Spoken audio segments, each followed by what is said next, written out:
Welcome back to second PUC business study class. In previous video lecture, we have discussed about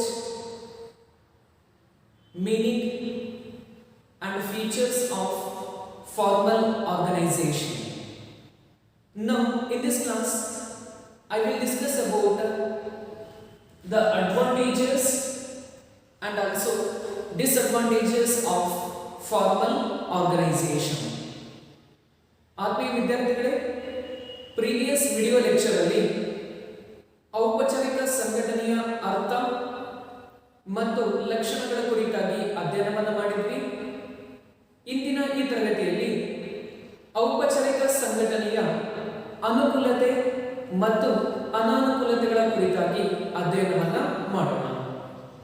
so formal organization provides some advantages, means benefits to the business organization, as well as also it has some limitations, that is problems.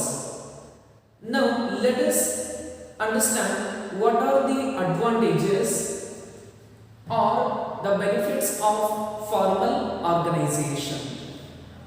There are mainly 5 benefits that an organization get by employing or by creating formal organization structure. ಆತ್ಮೀಯ ವಿದ್ಯಾರ್ಥಿಗಳೇ, ಔಪಚಾರಿಕ ಸಂಘಟನೆಯ ರಚನೆಯ ಮೂಲಕ ವ್ಯವಹಾರ ಸಂಸ್ಥೆಯು 5 ರೀತಿಯ ಅನುಕೂಲತೆಗಳು ಅಥವಾ ಲಾಭಗಳನ್ನು ಪಡೆಯುತ್ತದೆ. ಅವು ಯಾವುವು ಅಂತೇಳಿ ಅಧ್ಯಯನವನ್ನು ಮಾಡೋಣ. The first advantage is it is very easy to fix responsibility and establish work relationship. So in a formal organization we are going to create superior and subordinate relationship. Based on this creation we can easy to fix the responsibility on the subordinates, and we can easily know the working relationship. So by looking into this structure we can easily to identify who is superior and who is a subordinate. So it makes very simple in the organization, easy to understand the relationship between subordinates. ಮೊದಲನೇದಾಗಿ ಔಪಚಾರಿಕ ಸಂಘಟನೆಯು ಜವಾಬ್ದಾರಿಯನ್ನು ಸುಲಭವಾಗಿ ನಿಗದಿಪಡಿಸುತ್ತೆ. ಅದರ ಜೊತೆಗೆ ಇಲ್ಲಿ ಅಧಿಕಾರ ಮತ್ತು ಹೊಣೆಗಾರಿಕೆಯ ಸಂಬಂಧಗಳು ಮತ್ತು ಕಾರ್ಯ ಸಂಬಂಧಗಳನ್ನು ಸುಲಭವಾಗಿ ಏನು ಮಾಡುತ್ತೆ, ರಚಿಸುತ್ತದೆ. ಯಾವ ರೀತಿ ಔಪಚಾರಿಕ ಸಂಘಟನೆ ಮೇಲಾಧಿಕಾರಿ ಮತ್ತು ಅಧೀನ ನೌಕರರ ಸಂಬಂಧಗಳನ್ನು ರಚಿಸುವ ಮೂಲಕ ಯಾರಿಂದ ಕೆಲಸವನ್ನು ಪಡೆಯಬೇಕು, ಯಾರಿಗೆ ಜವಾಬ್ದಾರರಾಗಿರಬೇಕು ಎನ್ನುವುದನ್ನು ಸ್ಪಷ್ಟವಾಗಿ ತಿಳಿಸುತ್ತದೆ. ಆದ್ದರಿಂದ ಔಪಚಾರಿಕ ಸಂಘಟನೆಯ ಮೂಲಕ ಸುಲಭವಾಗಿ ಕಾರ್ಯವನ್ನ ನಾವೇನ್ ಮಾಡಬಹುದು, ಹಂಚಿಕೆ ಮಾಡಬಹುದು. ಅದರ ಜೊತೆಗೆ ಜವಾಬ್ದಾರಿಯನ್ನು ಕೂಡ ನಿಗದಿಪಡಿಸಬಹುದಾಗಿದೆ. Then second is it avoids the duplication of work. ಅಂದ್ರೆ ಕಾರ್ಯ ನಕಲನ್ನ ಏನು ಮಾಡುತ್ತೆ, ತಪ್ಪಿಸುತ್ತದೆ.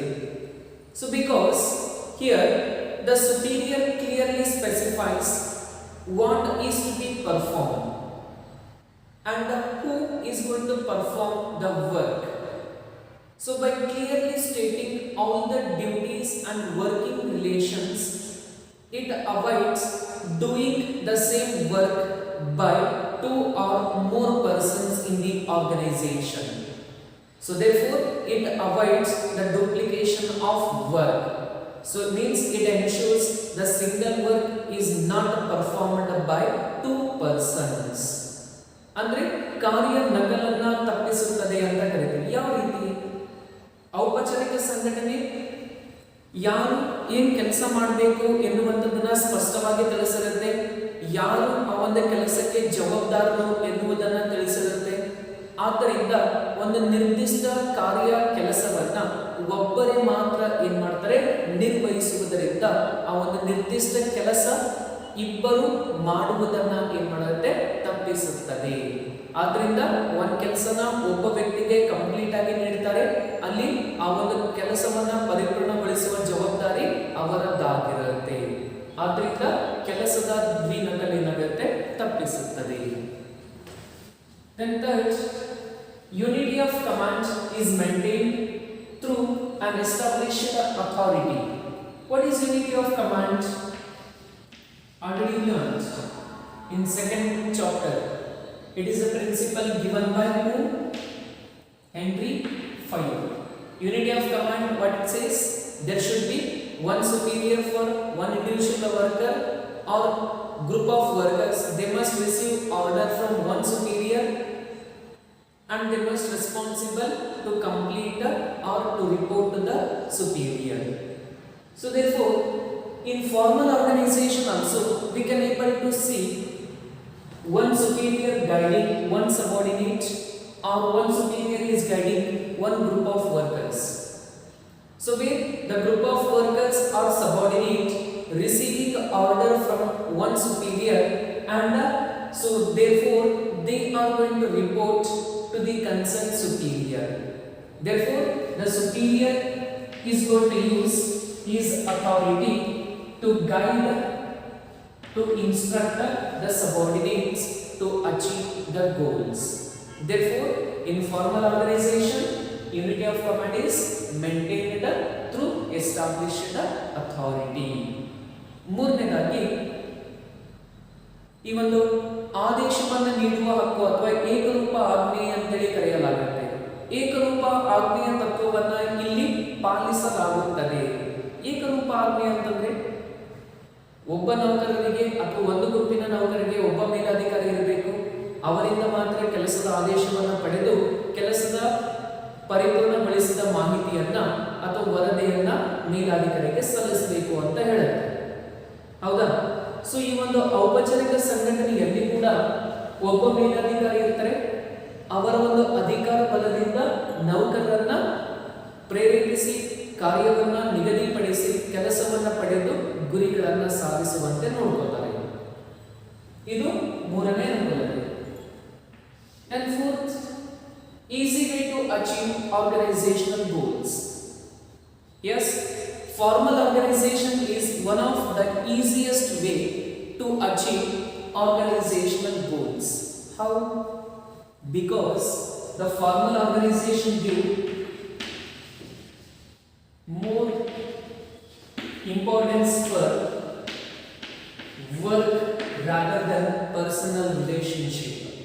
So therefore it give much priority for getting the work done by all the employees in organization. So when all the employees are performing their duties well, automatically the contribution of work resulting in achievement of organizational goals. That is the fourth benefit. ನಾಲ್ಕನೇದಾಗಿ ಔಪಚಾರಿಕ ಸಂಘಟನೆಯ ಮೂಲಕ ವ್ಯವಹಾರ ಸಂಸ್ಥೆ ಗುರಿಗಳನ್ನು ಸುಲಭವಾಗಿ ಸಾಧಿಸಬಹುದು ಅಂತ. ಯಾವ ರೀತಿ? ಔಪಚಾರಿಕ ಸಂಘಟನೆಯ ಲಕ್ಷಣಗಳನ್ನು ತಿಳ್ಕೊಂಡಿದ್ದೀರಾ? ಅದರಲ್ಲಿ ಒಂದು ಲಕ್ಷಣ ಹೇಳುತ್ತೆ, ಔಪಚಾರಿಕ ಸಂಘಟನೆಯು ಕೆಲಸಕ್ಕೆ ಹೆಚ್ಚಿನ ಪ್ರಾಧಾನ್ಯತೆಯನ್ನು ನೀಡುತ್ತೆ ಹೊರತಾಗಿ ವೈಯಕ್ತಿಕ ಒಂದು ಅಭಿರುಚಿಗಳಿಗೆ ಅಥವಾ ವೈಯಕ್ತಿಕ ಆಸಕ್ತಿಗಳಿಗೆ ಅಲ್ಲ ಅಂತೇಳಿ. ಇಲ್ಲಿ ಫಾರ್ಮಲ್ ಆರ್ಗನೈಸೇಷನ್ ಯಾವುದಕ್ಕೆ ಹೆಚ್ಚಿನ ಪ್ರಾಮುಖ್ಯತೆ ನೀಡುತ್ತೆ? ಕೆಲಸವನ್ನ ಪಡೆಯಬೇಕು ಎಲ್ಲ ನೌಕರರಿಂದ. ಕೆಲಸವನ್ನು ಪಡೆಯುವ ಮೂಲಕ ಸಂಸ್ಥೆ ಗುರಿಗಳನ್ನು ಏನ್ ಮಾಡುತ್ತೆ? ಸುಲಭವಾಗಿ ಸಾಧಿಸುತ್ತದೆ. Then last ones, it maintains stability in an organization. So by the help of specified rules and regulations, by allocation of work to the proper and appropriate person in the organization, so it maintains the stability and consistency in the organizational activities or operations. ಅಂದ್ರೆ ಕೊನೆಯದಾಗಿ ಔಪಚಾರಿಕ ಸಂಘಟನೆಯು ಸಂಸ್ಥೆಯ ಸ್ಥಿರತೆಯನ್ನು ಕಾಯ್ದುಕೊಳ್ಳುತ್ತದೆ. ಯಾವ ರೀತಿ? ಔಪಚಾರಿಕ ಸಂಘಟನೆ ಏನ್ ಮಾಡುತ್ತೆ? ಯಾರು ಏನು ಕೆಲಸ ಮಾಡಬೇಕನ್ನುವ ಒಂದು ಚೌಕಟ್ಟನ್ನು ನಿರ್ಮಿಸುತ್ತೆ.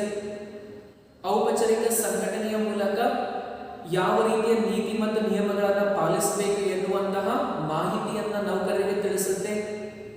ನೌಕರರು ಆ ಎಲ್ಲ ಮಾಹಿತಿ ಮತ್ತು ನಿಯಮಗಳನ್ನು ಅನುಸರಿಸುವ ಮೂಲಕ ತಮ್ಮ ಕಾರ್ಯ ವ್ಯಾಪ್ತಿಯೊಳಗೆ ಕೆಲಸವನ್ನು ನಿರ್ವಹಿಸುವ ಮೂಲಕ ಸಂಸ್ಥೆಯಲ್ಲಿ ಒಂದು ಸ್ಥಿರತೆಯನ್ನು ಏನು ಮಾಡುತ್ತೆ, ಕಾಯ್ದುಕೊಳ್ಳುತ್ತದೆ. All these 5 points which explains about the limit advantages of formal organization. ಈ 5 ರೀತಿಯ ಅನುಕೂಲತೆಗಳು ಅಥವಾ ಲಾಭಗಳನ್ನು ಔಪಚಾರಿಕ ಸಂಘಟನೆಯ ಮೂಲಕ ಪಡೆಯಬಹುದಾಗಿದೆ. The next concept is disadvantages or demerits or limitations of formal organization. ಅಂದ್ರೆ ಔಪಚಾರಿಕ ಸಂಘಟನೆಯ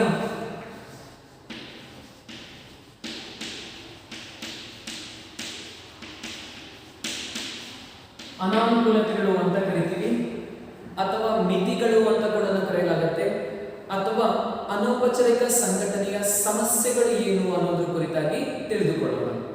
There are mainly 3 disadvantages that we can able to observe with formal organization. ಔಪಚಾರಿಕ ಸಂಘಟನೆಯ ರಚನೆಯನ್ನ ನೋಡುವುದರ ಮೂಲಕ ನಾವು 3 ರೀತಿಯ ಅನಾನುಕೂಲತೆಗಳನ್ನ ಅಥವಾ ಸಮಸ್ಯೆಗಳನ್ನ ಅಲ್ಲಿ ಗಮನಿಸಬಹುದು. ಯಾವ ಅಂತಂದ್ರೆ, first one is delay in action. So because the work is to be flows from top level to lower level, so where this flow of communication or flow of work is going to take more time. That is the reason, so we cannot able to take the decision or action quickly on a span of time. So that is one of the major drawback of formal organization. What is that? Delay in action. Because the work or communication is to be flows from top level management to middle level management to lower level. So therefore it is going to take some time for convey information. So therefore it leads to delay in taking action. ಮೊದಲನೇದಾಗಿ ಕಾರ್ಯನಿರ್ವಹಣೆಗೆ ಹೆಚ್ಚಿನ ಸಮಯವನ್ನು ತೆಗೆದುಕೊಳ್ಳುತ್ತದೆ ಅಂತ ಕರೀತೀವಿ. ಯಾಕೆ? ಕೆಲಸದ ಆದೇಶವನ್ನಾಗಿರ್ಬೋದು ಅಥವಾ ಸಂಸ್ಥೆಯ ಮಾಹಿತಿಗಳಾಗಿರ್ಬೋದು ಉನ್ನತ ಹಂತದ ಅಧಿಕಾರಿಗಳಿಂದ ಮಧ್ಯಮ ಹಂತದ ಅಧಿಕಾರಿಗಳು, ಮಧ್ಯಮ ಹಂತದ ಅಧಿಕಾರಿಗಳಿಂದ ಕೆಳ ಹಂತದ ಅಧಿಕಾರಿಗಳಿಗೆ ಏನಾಗುತ್ತೆ, ವರ್ಗಾವಣೆ ಆಗುತ್ತೆ. ಅಂದ್ರೆ ಈ ಒಂದು ಫ್ಲೋ ಏನಾಗುತ್ತೆ, ಹೆಚ್ಚಿನ ಸಮಯವನ್ನು ತೆಗೆದುಕೊಳ್ಳುವುದರಿಂದ ನಿಗದಿತ ಸಮಯದಲ್ಲಿ ನಾವು ಕೆಲಸದ ಬಗ್ಗೆ ಪರಿಪೂರ್ಣವಾದ ಮಾಹಿತಿ ಪಡೆಯುವುದಕ್ಕೆ ಆಗುವುದಿಲ್ಲ. ಇದು ಮೊದಲನೇ ಅನಾನುಕೂಲತೆ. Then second is it reduces the creativity of employees, because formal organization has laid down the rules and regulations and framework of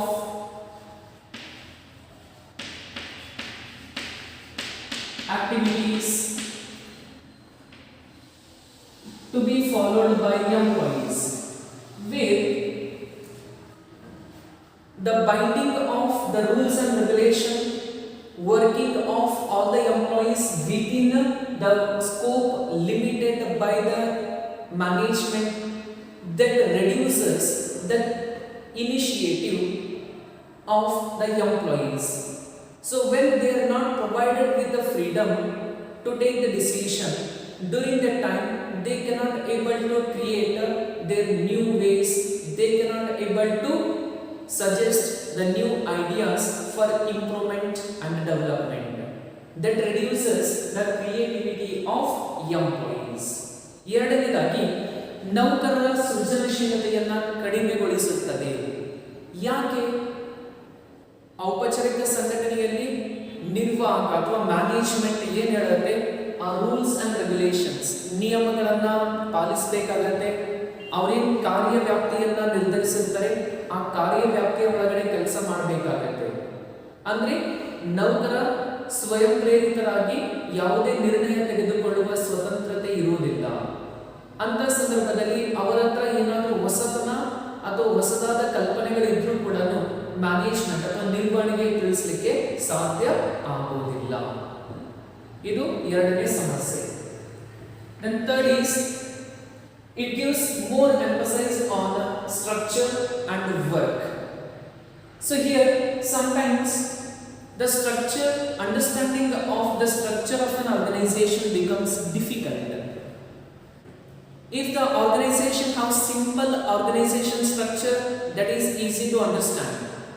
Sometimes the organization structure would be very complex. It is cannot be understood very easily to the common people. And also it gives more importance for work rather than personal relationship. So that creates a negative mindset in the minds of employees that may affect on the organization also. That is the third disadvantage. ಕೊನೆಯದಾಗಿ ಕೆಲವೊಂದು ಸಂದರ್ಭಗಳಲ್ಲಿ ಔಪಚಾರಿಕ ಸಂಘಟನೆಯ ರಚನೆಯನ್ನ ತಿಳಿದುಕೊಳ್ಳುವುದು ಕಷ್ಟವಾಗುತ್ತೆ. ಹಾಗೂ ಔಪಚಾರಿಕ ಸಂಘಟನೆಯ ಪ್ರಮುಖ ಉದ್ದೇಶ ಅಥವಾ ಹೆಚ್ಚಿನ ಪ್ರಾಮುಖ್ಯತೆ ಯಾವುದನ್ನು ನೀಡುತ್ತೆ? ಕೆಲಸಕ್ಕೆ ಮಾತ್ರ ಹೆಚ್ಚಿನ ಪ್ರಾಮುಖ್ಯತೆ ನೀಡುತ್ತೆ ಹೊರತಾಗಿ ಇಲ್ಲಿ ನೌಕರರ ನಡುವಿನ ಸಾಮಾನ್ಯ ಹಿತಾಸಕ್ತಿಗಳಿಗೆ ಯಾವುದೇ ಪ್ರಾಧಾನ್ಯತೆ ಇರುವುದಿಲ್ಲ. ಆದ್ದರಿಂದ ಈ ಒಂದು ಸಂಘಟನೆಯು ಕೂಡ ಈ ಕೆಲಸಕ್ಕೆ ಹೆಚ್ಚಿನ ಪ್ರಾಧಾನ್ಯತೆ ನೀಡೋದಾಗಿರ್ಬೋದು ಅಥವಾ ಒಂದು ವೇಳೆ ಕಷ್ಟಕರವಾಗಿರತಕ್ಕಂಥ ರಚನೆಯನ್ನ ನಾವು ನೋಡಬೇಕು ಅಥವಾ ಅರ್ಥ ಮಾಡ್ಕೋಬೇಕು ಅಂತಂದ್ರೆ ಅದು ಕೂಡ ಸಮಸ್ಯೆಯಾಗುತ್ತೆ.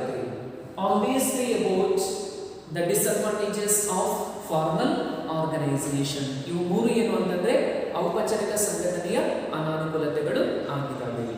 So this is about the first organization, that is formal organization. ಸಂಘಟನೆಯ ವಿಧಗಳಲ್ಲಿ ಮೊದಲನೇ ಸಂಘಟನೆ ಔಪಚಾರಿಕ ಸಂಘಟನೆ ಆಗಿದೆ. Thank you.